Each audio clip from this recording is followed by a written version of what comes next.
What is up, guys? Welcome back to JP&R Performance. Today we've got my 2007 2500 HD Chevy up on the lift. I had a rear caliper completely just blow out after me and Kevin left the gym the other day, and then I was like, you know what, I'm gonna get the Xterra to start. It's because I have a 2008 Nissan Xterra. Well, as one thing leads to another, replaced the starter, which I thought was the issue, and then we proceeded to put another 20 hours into trying to figure out what it was. You turn the key and it just does a click from the starter. We replaced starter, battery, relays. We've done everything that you could possibly imagine, and then now we're thinking that it's something to do with the security system, so probably gonna have to call a locksmith or take it to a dealership. Either way, don't want to do that because it's expensive, and we're just gonna try to figure it out on our own. Kevin's dad has a pretty expensive scan tool, so if we can clear that, then maybe it'll start. But yeah, I've been without a vehicle besides the Camaro this week. Drove it once. It's been snowing like crazy, so don't want to get too much rust on it or anything. But I have 3 boxes here full of parts for the truck. So we're replacing all calipers, all mounting brackets, the front pads and rotors were just done recently, but we're going to replace the pads anyway because I think uneven wear and stuff, that's fine. We're just going to replace those. We got new calipers and rotors, all that for the back too. So if we go ahead and take a look over here, it's this one that busted, and you probably can't really see too well, but it's the bottom. It's a dual piston or whatever you want to call it. So down under here, I mean, I got stuff all over my fingers just from touching it. The bottom one, the seal broke on it. We thought it was a line that busted, and that would have been a nightmare as well. And yet here we are, replacing everything. So probably gonna do a bunch of time lapses today. It's been a rough week, so hopefully we can get this thing on the road by tomorrow evening, because we're doing a trip down to North Carolina. We got to pick up some stuff for our buddy, and we'll do a couple time lapses here, then catch up with you at the end. Anything to add, Kevin? He shook his head no. Let's get to it.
Hours later.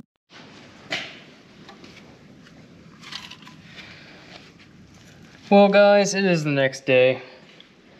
A wrong part, or 4, or maybe more, were ordered. So a majority of our day yesterday was spent returning parts to Rock Auto, and then going to AutoZone, and following AutoZone, going to bed, because that wasted all of our days, and I'm still on night shift, so it's been a rough week doing all this.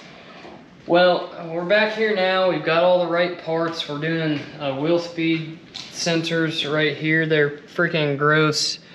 We're gonna clean that up with some sandpaper. That's making the ABS kick on randomly, unwanted. So this should be the correct one. It should work. If it doesn't, have to return that too, go buy new ones. It's been a frustrating couple of days. Gonna do some more time lapses and do a little talking at the end maybe. We'll see what happens. Stay frosty. So a little update here. If you look right here, that's where the speed sensors were, and now they are no longer there. The issue is that it's supposed to be a hole. It's not, because the sensor's broke. That's the kind of day we're having here. So if you're ever doing speed sensors on a Chevy, be prepared to run into this issue. Now, we're probably gonna take a drill bit and just full send it. I'm gonna replace the hubs maybe next year anyway, so we're gonna drill it out and just try to shove the new ones in there so my ABS isn't going crazy all the time. While I was messing around with all that, Kevin, being the good Samaritan that he is, was in the back. He got one of the rear calipers on and stuff, so we're doing this one back here now. And we got these ones from AutoZone, and these things are tight, so we're just gonna bust those loose. And also, this is what the new rotor's supposed to look like, you know, with two sides so you can stop. Here's what the old one looks like. It's got busted and warped, and it's gross, and there's no wonder why I was having brake problems. So not been great this week, guys.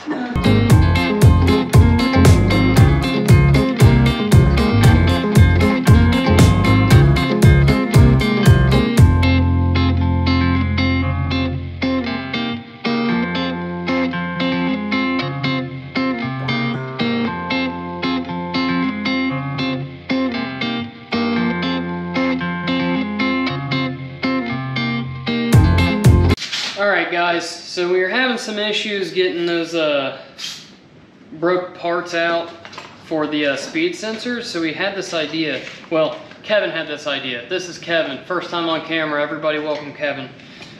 So we heated this up. There's a pick. Heated it up till it was like orange, and then we held it in these here pliers and then smacked the back of it with a mallet until it got stuck, and then we just took the screwdriver out and that plastic came right out with it. So we're gonna go ahead and show you that because it just worked on the other side. So here's to hoping that it works on both sides, and we'll keep you updated. Let's see how this is going.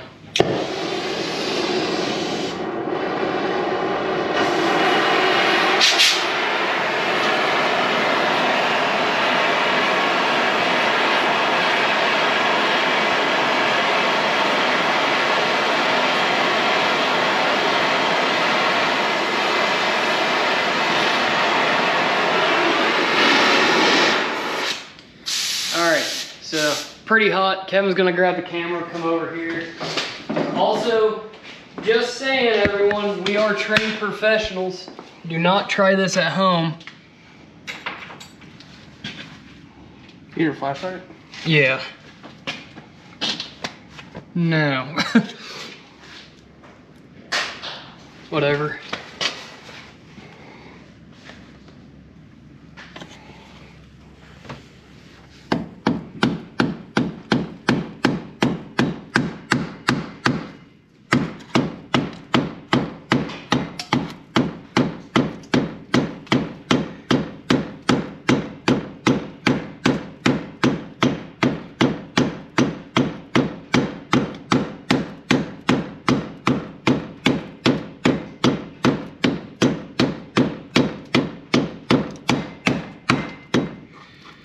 Alright, so now we'll take these off, give it a little bit of time to dry, or not dry, cool.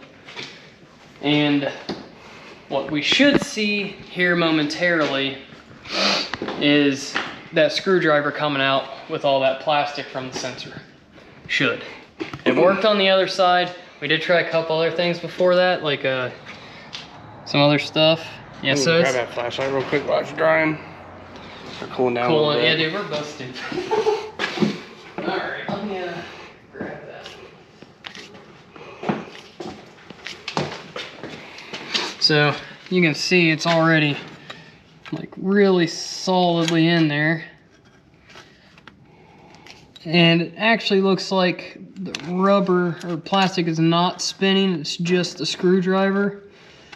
So we may have to give it another heat up and beat it with a hot bolt again. That's what we did the first time to get down to the base layer. We'll see what happens here. It's not looking like it's just gonna come out easy like it did on the other side.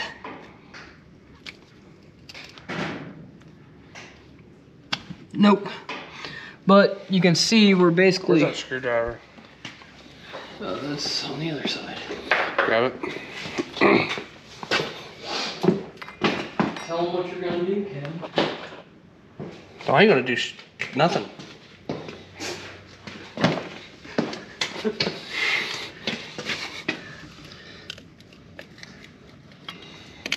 Let's try to stick it.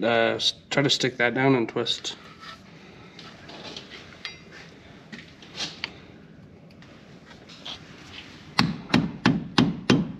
I probably wouldn't go any farther with that.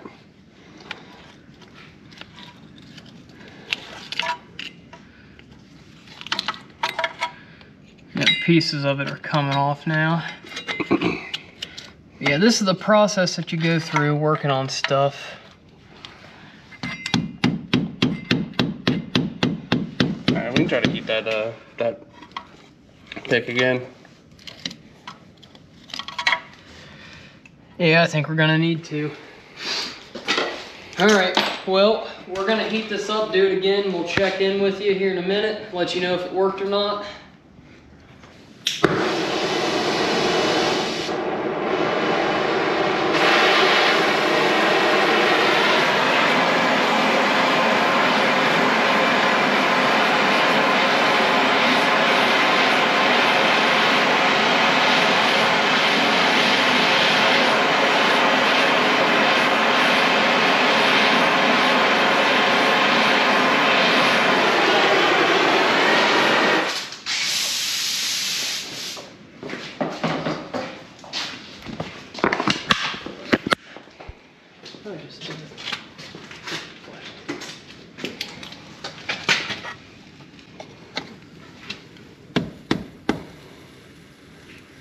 Yeah, as you can see this time there's a lot of smoke and it's pretty much all the way through.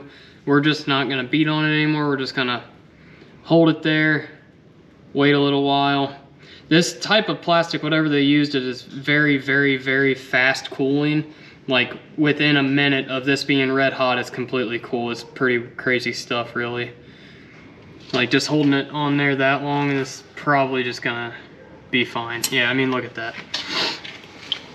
But this is the process that you have to do whenever things break and, you know, you don't have the tools or sometimes know how to do stuff. You gotta make stuff up on your own.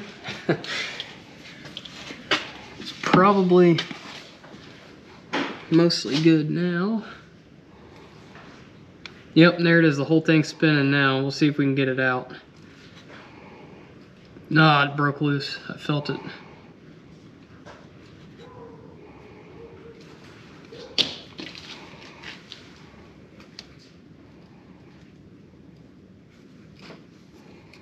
Yeah, it broke loose the... I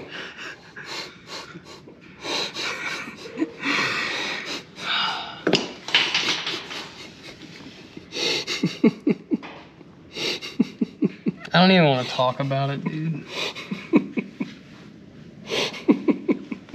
After some dubious amount of work, if you can see here, the new speed sensor is in.